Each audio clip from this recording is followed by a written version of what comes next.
Welcome to Ontario, Canada's largest province, home to our largest city, Toronto, the capital, and an absolute joke of a province. Because we are run by far left radicals here. Now, you might think, isn't the premier of your of Ontario, isn't that Doug Ford? Didn't he run as this hardcore conservative? Wasn't his brother the amazing Rob Ford? Yes, those are all true.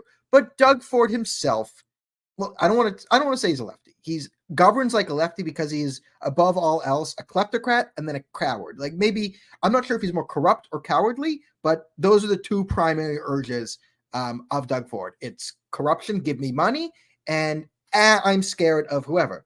So this is why we are run by far left radicals. The far left controls everything in this province through fiat and temper tantrums.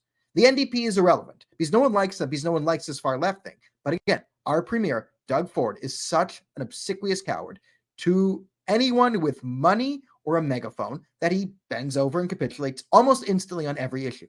Do you remember COVID? Do you know what province in Canada had the most draconian COVID laws? Ontario. Big Daddy Doug.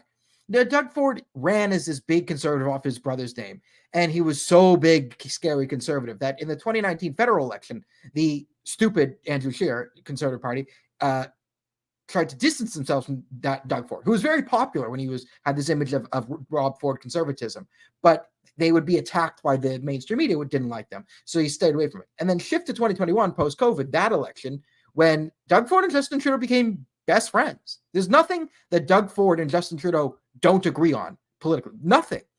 He's Fat Trudeau. When Doug Ford first got in, we were left with Kathleen with this crazy spending, crazy debt, green energy nonsense. He came in, we're going to cut this, we're going to fight the commies, we're going to do this, we're going to do that. Yay! Didn't fight the carbon tax, basically fubbed that in court intentionally. Didn't stand up to the radicals in academia like he promised he would. And spent more than Kathleen Wynne. How do you spend more than Kathleen Wynne? And bragged about it. What is conservative about this fatso? I don't get it. Now, the most recent flare-up comes over Sarah Jama, who wants to wear a keffiyeh in the legislature. Now, Canadian parliaments are boring, okay? It's not America where things are a bit more razzle-dazzle. You can't bring props into parliament, okay? You can't have a board. You can't do this. You can't do anything. You can't have political symbols, right? So the keffiyeh is a political symbol, right? Made famous by Yasser Arafat. It's a sign of you like hijacking airplanes and blowing up school buses and all the different fun things that make up a Hamasnik's day-to-day activity. Now, Sarah Jama is trying to defy the keffiyeh ban by wearing a keffiyeh in the legislature. Now, if you don't know who Sarah Jama is, Sarah Jama was so crazy that she was kicked out of the NDP, the Socialist Party in Ontario. So crazy. This is what you get. Sarah Jama calls October 7th Hamas attack in Israel, women, babies, misinformation. She supported. Now, she has a long history of supporting Hamas and Hezbollah, but after October 7th, she took the real victims of October 7th, the Palestinians, blah, blah, blah, blah, blah, blah, blah, and was even kicked out of the Ontario NDP because she was so crazy and anti-Semitic and sits as independent. Now, the funny thing is, before October 7th, she never wore a hijab. Then after she got kicked out of the Ontario NDP, then she put on a hijab this Ramadan, and now, because she wants to play the Islamophobia card. This is the thing. So it's another funny thing where, you don't face discrimination for a hijab in Canada. In fact, if you want to be a neo-Nazi, throw on a hijab. That means you can be a neo-Nazi and accuse everything, every criticism you get of Islamophobia, right? That's the playbook here. But Doug Ford immediately capitulated. It's okay. The speaker enforced the rule. Said, okay, we can't have keffiyehs. That's his job as a speaker, is to enforce the rules of Parliament. So he said, no, you can't have keffiyehs. They're banned.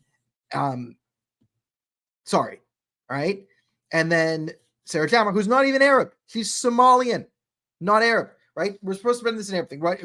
Brendan's like a Palestinian cultural thing, right? But you have, there, and then you have Arabia and Arabs, and then you have Somalia, not an Arab country. No, but it's part of her culture to be, I guess, a rabid anti-Semite, so we must respect that. And now the entire mainstream left is behind her because of the picture of, there's a man telling a woman of color that she can't break the law. How terrifying. Here's the deal. This is so much worse than just the Israel-Palestine issue because it shows that our two major political parties, the Liberals and the NDP, or you can say the two are the big conservative. NDP is like a second-tier party, but both of them are controlled by the radicals in the base, right? The left has fallen to the radical left. And the bigger problem is we're starting to see conservative parties and conservative politicians capitulate to the most radical string of the left, right? And this is why Poilievre, I think, has so much popularity, is because he's pushing back against the radical left, right? But Andrew Scheer and Aaron O'Toole, the two previous leaders, were completely subservient to the radical left. Completely. They were scared of a sneeze, right? Doug Ford, scared of a sneeze, right? Now, you say, oh, okay, this, that, it's just the Jews, this, that. But guys, this goes so much further beyond the Jews. Hindus know. People watching this in India. People know I have an Indian audience now. Why was I so upset with the Khalistani nonsense? Because you had Khalistanis running through our streets prior to October 7th going, kill, kill, kill, kill, kill. Here's a picture of the guy who blew up the Air India flight, did the Air India bombing, the worst terrorist attack in Canadian history. Here's his photo, and we praise him. He is our hero. We want to kill more people like he did, and roaming around the streets and grassing into temples. That's bad. And those people are in the NDP and the Liberal Party, and they're going to be in the school system, and they're going to be teaching this, but it expands. All the people who want to blow up Hindu temples or harass synagogues, they also hate the West.